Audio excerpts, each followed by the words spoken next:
This time, I have a story to share about the troubles a husband faced with his ex-wife's family, who conveniently used him, and an unreasonable lawyer. Sit back and enjoy. I ended my marriage last year. I want to vent about what happened back then. Is anyone willing to listen? I'll listen, so go ahead and let it all out. Really? Thank you, I'm genuinely happy to hear that. Well then, let me start with a brief self-introduction. I work at a small and medium-sized company in the city. My ex-wife, at the time, was working part-time at a cafe near my office while attending a culinary school. It all began when I fell in love with her at first sight while she was working there. I visited the cafe every day, passionately expressing my feelings, and eventually won her over. Back then, I was renting an apartment near my office, and my ex-wife was living with her parents. She started coming over to my place almost every day, and before we knew it, we were living together. One day, out of the blue, my ex-wife said to me, "Hey, listen. I got a call from my dad yesterday. He said if I'm seeing someone, I should bring him over sometime." I see. Well, we are living together now. It might be a good opportunity to go and greet them properly. So, on my day off, I went to my ex-wife's parents' house to introduce myself. Her family lived about an hour away from the city. Nice to meet you. I'm her father. I heard you two started living together without me knowing. I've been telling her for a while that I wanted to meet you. I apologize for the delayed introduction. I was quite nervous facing my father-in-law, who seemed to hold traditional values. I'm not angry or anything. She is the youngest of 3 sisters, so I can't help but worry about her. But let me get this straight. You're already living together, so that means you're planning to get married, right? Right? Oh, Dad, you're getting ahead of yourself. Eventually, yes. We run a cake shop. I'm the second-generation owner. This was the first time I learned that my ex-wife's family owned a cake shop.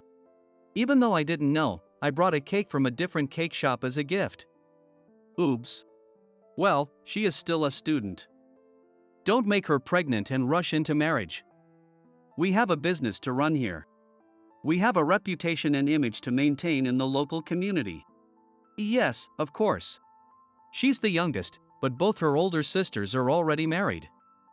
After you get married, I'd like you to live as close to us as possible. Yes, understood. Out of nervousness and feeling overwhelmed by my father-in-law's commanding presence, I found myself agreeing to everything like a yes man. From that day on, for some reason, I started receiving invitations from my father-in-law about once a month to visit my ex-wife's parents' house. So, how are things with her?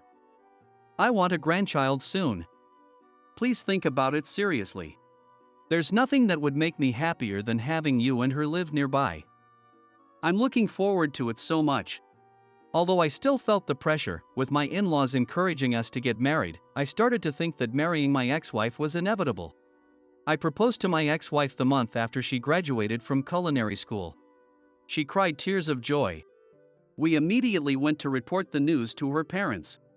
From today, we're family. Think of me as your real father. My in-laws were overjoyed. Strike while the iron is hot. From there, everything moved at lightning speed until we officially tied the knot. While searching for a place to live near my ex-wife's parents' house, as they wished. Why don't you live with us until you find a suitable place? You can move out anytime. My ex-wife's family home was a fairly spacious single-family house. Even with the 2 of us living there was still plenty of room. Living together, I had my reservations, but I didn't think too much about it since it was only until we found a good place. Plus, living in my ex-wife's hometown would double my commute time. I thought it would be good for my ex-wife, a housewife, to be at her parents' place while I was at work. Welcome home. You must be tired from the long commute. Just relax once you're back. That's right.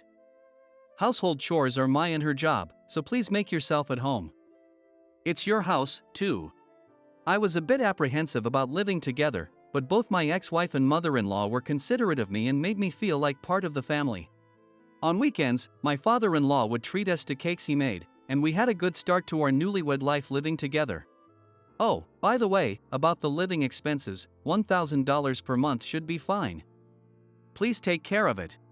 2 weeks into living together, my mother-in-law suddenly said that. $1,000?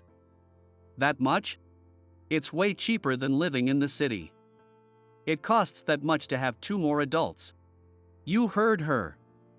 Please take care of it, honey.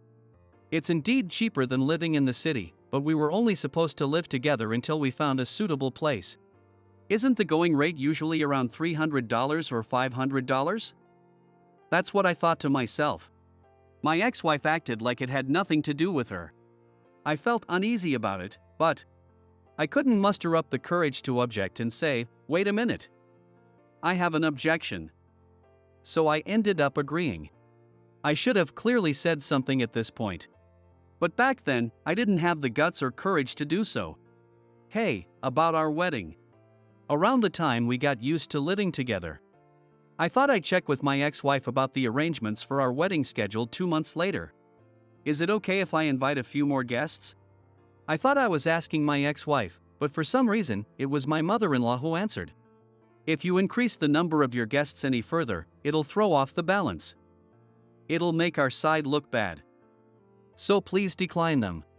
But it seems like you have more people on your side. A few more should be fine. Also, I've changed the wedding favors. They might be nice for young people, but we can't hand those out. It's embarrassing for us. She ignored. Huh? Was my mother-in-law always like this? I felt something was off, but I checked with my ex-wife just in case. Hey, are you okay with that? Yeah, I decided together with my mom, so it's fine. Upon closer inspection, I found that the seating arrangements, menu courses, and wedding entertainment had also been changed. About the seating, since they're your boss and his wife, they should be seated together here. That's why office workers are so rigid. They won't mind such things. Don't sweat the small stuff. Also, split the wedding costs evenly. Go tell your parents later. I sought help from my ex-wife, signaling with my eyes, but she was busy on her phone and didn't pay any attention. When my in-laws weren't around, I tried talking to my ex-wife, but don't tell me, tell them directly yourself. We're family now. It's a bit pathetic, you know. In the end, none of my opinions were taken into account, and the wedding turned out to be led by my in-laws and ex-wife. Around this time, things started to take a darker turn in both our living situation and married life. First of all, even though my ex-wife was a housewife, she basically did no housework. I gradually realized that my mother-in-law was doing everything. You should learn from your mother and help out a little. It's fine, it's fine. I'm just happy to have her living with us every day. Too lenient. You'll understand when you become a parent. Daughters are precious. Just having them nearby is enough. Father-in-law is too lenient, too. I also learned that my in-laws were quite indulgent with my ex-wife, the youngest of 3 sisters. It turned out that my ex-wife was getting 3 meals a day, naps included, and even an allowance at her parents' house. Despite graduating from culinary school, there were no signs of her helping out at the cake shop.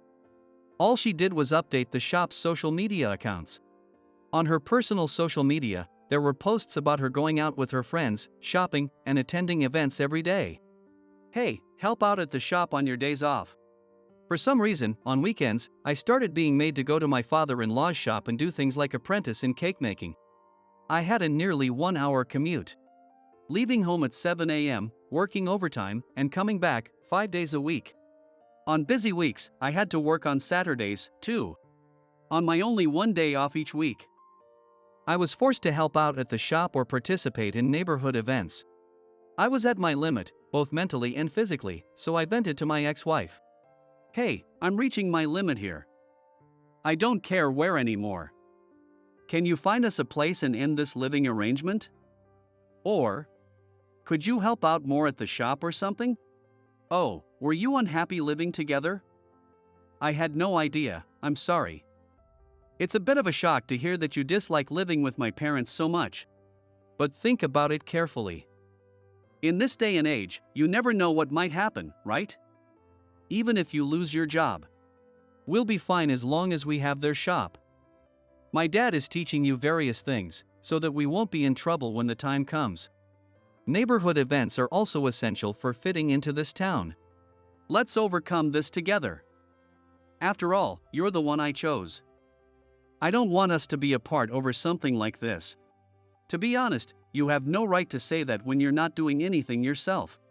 But at this point, we had been married for just under a year. I was still head over heels in love with my ex-wife. I'm sorry for not understanding your feelings.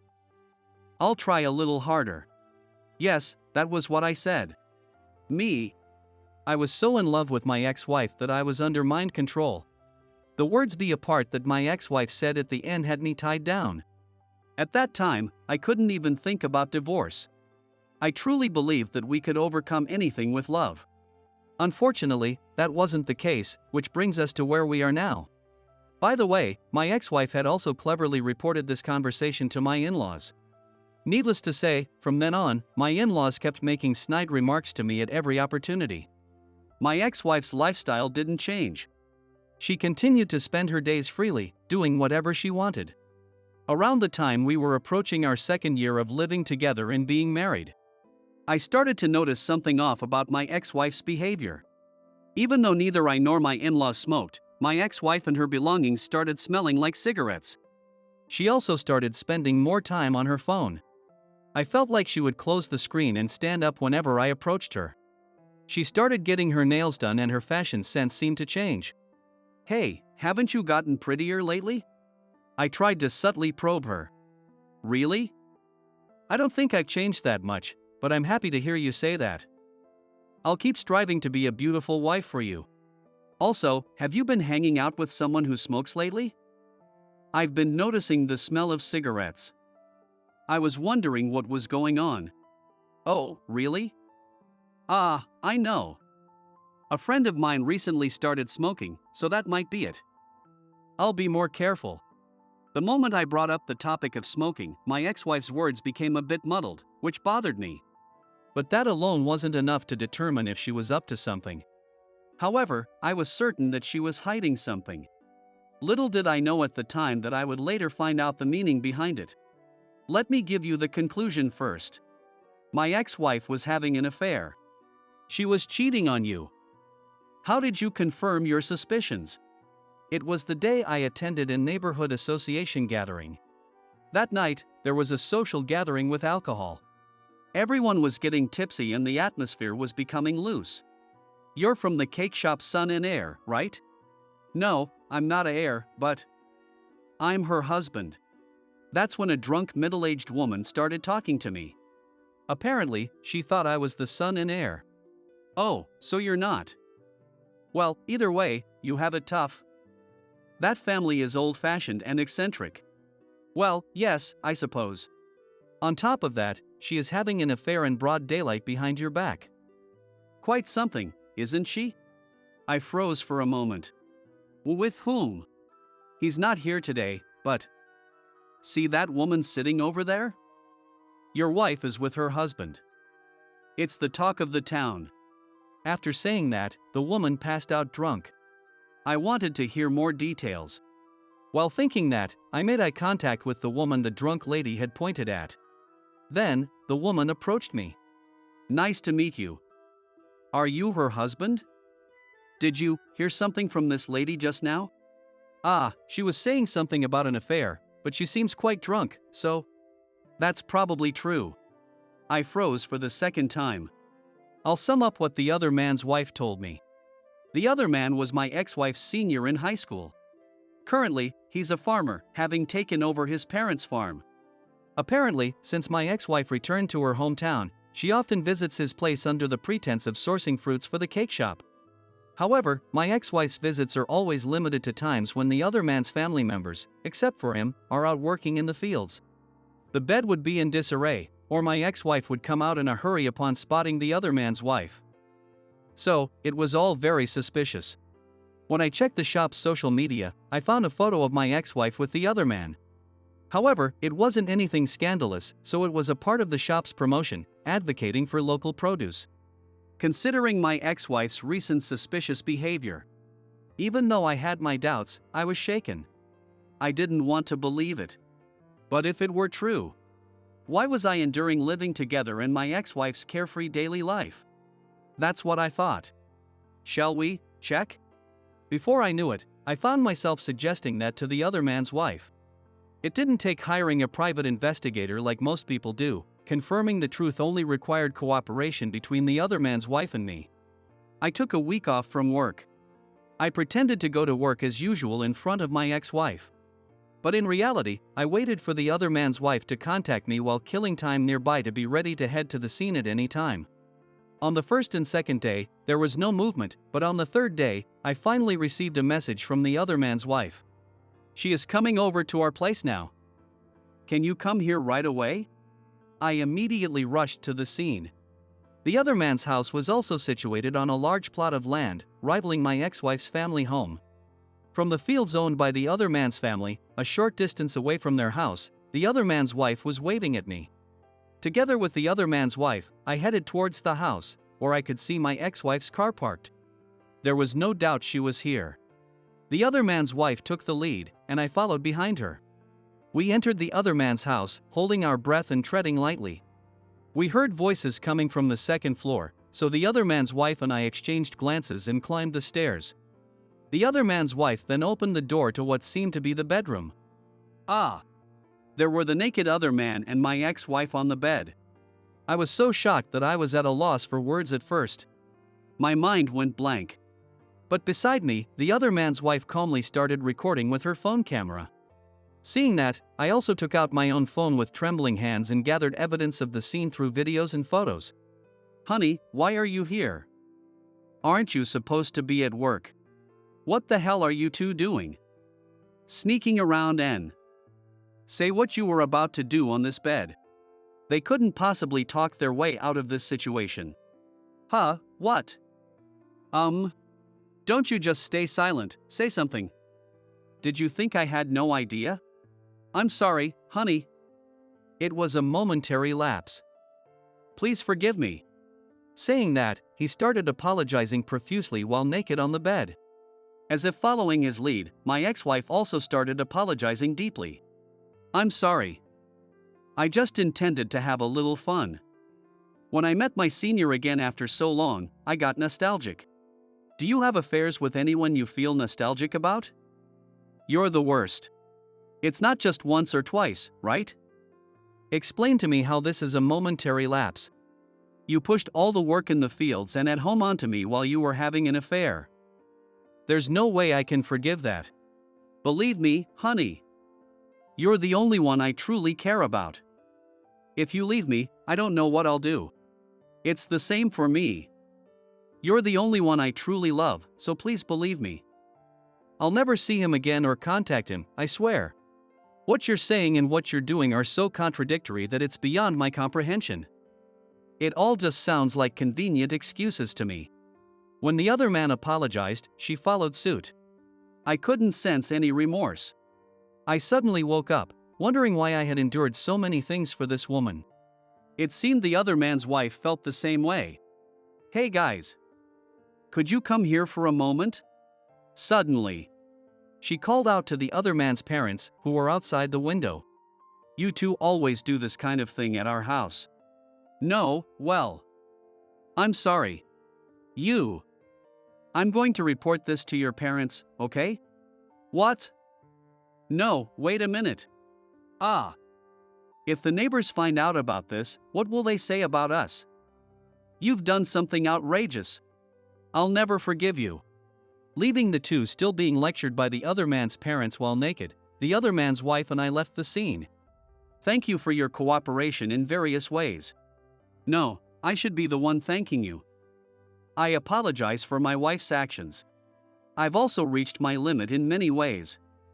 But with this, I've finally made up my mind to divorce. Listening to the other man's wife, I learned that she had also married into the family from the city. She had come with the resolve to be a farmer's wife, but she was fed up with the unreasonable treatment and the other man's outrageous behavior. The other man's wife also said that she had initially endured it because she loved him, but this affair had opened her eyes. The other man's wife said she would leave his house and think positively about divorce. After parting ways with the other man's wife, I first returned to my ex-wife's parents' house. I informed my in-laws about my ex-wife's series of affairs and packed my belongings. That's a lie, she would never do such a thing. It must be some kind of misunderstanding or your misperception. Then how do you explain these videos and photos? The fact that she herself admitted to it is the best proof. You're as lenient as ever. What about the shop if you leave? Who will attend the neighborhood events? Speaking of the future, what about taking care of us in our old age? No. I don't know anything about all of that. Why don't you ask your beloved daughter? Well, before leaving the house, I was subjected to this kind of unreasonable attack, but having awakened from the blindness of love, I could now firmly say no. In fact, I thought my in-laws were quite dreadful for expecting me to take care of them in their old age. After that, I rented an apartment near my office again. There, I resumed my carefree single life. My commute was short, too. Every day, I received calls and emails from my ex-wife. I'm sorry. I'm reflecting on my actions. So please come back. Give me another chance. My dad and mom are worried, too. I want us to live happily together again. On the premise of living together, More like she wants to live an easy life again. I'll never go back, though. I never answered my ex-wife's calls or replied to her messages. I ignored her completely. Once, I answered a call from an unknown number, and it turned out to be my father-in-law. The worst. I thought, but since I had already answered, I decided to hear him out for the time being. So, when are you coming back? Before asking about the date, I have no intention of coming back. What's bothering you? Be a man and say it to my face. Everything you take for granted. Before saying anything to me, do something about your daughter. Who do you think you're talking to? He seemed to be furious, but I hung up at that moment, so I don't know what he said after that. However, even if I kept ignoring them forever, the divorce wouldn't move forward, so I hired a lawyer and started preparing for negotiations. With the lawyer acting as an intermediary, my ex-wife and I entered into divorce negotiations. I told my lawyer in advance, there's a possibility that they won't listen to reason, but I have no intention of compromising. My ex-wife also participated in the divorce negotiations with her lawyer present. My ex-wife's lawyer seemed to be a local one hired by her parents. A worn-out-looking female lawyer in her early 60s with a strong perfume scent. Her heels looked worn down, and she had an overall shabby appearance with her white hair tied back. I wondered why they paid money to hire such a lawyer. That was my first impression. By the way, my lawyer was a reputable one who had handled numerous divorce cases. He was also well-groomed. I thought that's how it usually was for everyone.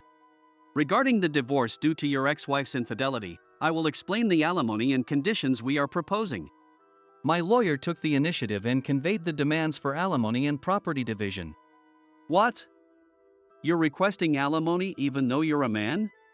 My lawyer. He couldn't help but let out a ha. Even as a layperson, I knew it was an unacceptable remark for a lawyer. I guess you have no pride. Normally, men don't request alimony, right? What's with this person? As I thought, she doesn't seem reliable. But my lawyer whispered to me, leave it to me, so I stayed silent and listened. Are you saying that men have no right to request alimony? No, it's just a general opinion or my personal view. A general opinion and a personal view are different. Is she going to be okay? Both my lawyer and I were convinced that she probably wasn't. That's right. I have the same opinion. If you're a man, you should quietly withdraw without alimony, right? I wondered how she could be so confident with this lawyer, but I ignored it for the time being. We're not asking for your subjective opinions, so that's fine. Your remarks are inappropriate. I demand an apology to him. You're so rigid. Everyone makes mistakes once or twice. Alimony, you say so easily, but if I were a man, I couldn't bear to do that to a woman in a weaker position. So, you still intend to demand alimony from this girl? This lawyer was beyond reason. My lawyer sighed and said, I understand. I will report this to the Bar Association. Yes, the Bar Association. Wait, why? You don't even understand why. I'm appalled as a fellow lawyer. Please think carefully about it again. I'm sorry, but I believe this person will likely face some disciplinary action, so let's postpone the negotiations until a new lawyer takes over. To avoid doing things twice. Saying that, I was prompted to leave the room with my lawyer. Wait a minute. It'll be fine, right? Right? Right? My ex-wife was frantically pressing the problematic lawyer, but it probably wouldn't be fine. That lawyer has apparently been reported several times before for similar issues. So this time, I expect a severe punishment. Later on. Just as my lawyer had said, I heard that my ex-wife's lawyer was forced to close her practice due to repeated problematic remarks and other issues. After that, in the end, my ex-wife accepted our demands without hiring another lawyer, and we settled on the divorce. $30,000 in alimony from my ex-wife, no property division. We also agreed on $30,000 in alimony from the other man. They asked me to tell you, although I've said it many times, that they wish to keep this matter confidential. That's what they said. They're probably worried about their reputation and the shop's image. I conveyed the message, but whether you agree to it is up to you. I made that clear. Before worrying about their reputation and image, they should do something about their daughter. That's what I thought. Honey, please, forgive me. Even though the divorce with the other man's wife was finalized, the other man still couldn't accept it, apparently. He even went to the other man's wife's parents' house and tried to win her back with tears. I always turn him away at the door, but he's so persistent that I told him the other day that I'll call the police if he comes again. The other man's wife sounded lively over the phone. Do you have any idea how much damage you've caused? You fool of a son. To come up with the alimony for me and the other man's wife, his parents had to let go of some of their fields. And the rumors spread with exaggerations, quickly making the affair known to the local community. On my ex-wife's promotional social media, there were various comments like, "The rumors are that the daughter here and the eldest son of the farming family had a double affair, and I absolutely don't want to buy food or products made by people having an affair." The posts were tagged with hashtags like affair, cake shop, daughter, and terrible. Just to be clear, it wasn't me. It's a small town. I'm sure everyone is talking about it. Later, I received a call from my father-in-law. When I listened to the voicemail, he said it was about the alimony, so I reluctantly called him back. I've transferred the alimony. I want you to listen to me one last time. Because it's the last time. What is it? Please keep it brief. Isn't it enough already? What is? Now that you've transferred the alimony, I have no business with you anymore. That's not what I meant. You're going to make me say it, aren't you? I get it. Come back. What are you misunderstanding? I have no intention of coming back. Don't be so stubborn, man. I've kept the position of the shop's third-generation owner open for you. Hey, what are you even talking about? You're stubborn, too. You were helping out at the shop on your own, looking quite content. I can entrust the shop to you. I'll train you to be fully capable before I retire. I'll take care of your living expenses, too. So you can come back with just the clothes on your back. That's enough. And let me see my grandchild's face soon. Is that all? I'm hanging up. Wait. Since then, we've tried to arrange some marriage meetings for her to remarry, but everyone is concerned about the rumors. And it's not working out. At this rate, she'll probably end up single for the rest of her life. Are you okay with that? She's lost all confidence, and it's pitiful. She stopped going out altogether and spends every day cooped up at home. I just want my cheerful daughter back. That's why you have to come back. Since it's the last time, I'll correct everything for you. Re-educate your daughter before arranging marriage meetings.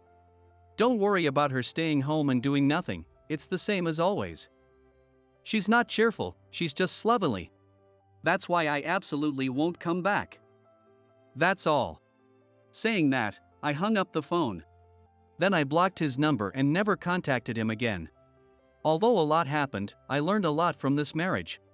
I was able to experience firsthand that blindly rushing into things out of love is too dangerous. I plan to make use of this in the future. I think some of you might have been irritated while listening to me, thinking, "Are you an idiot?" Sorry for irritating you.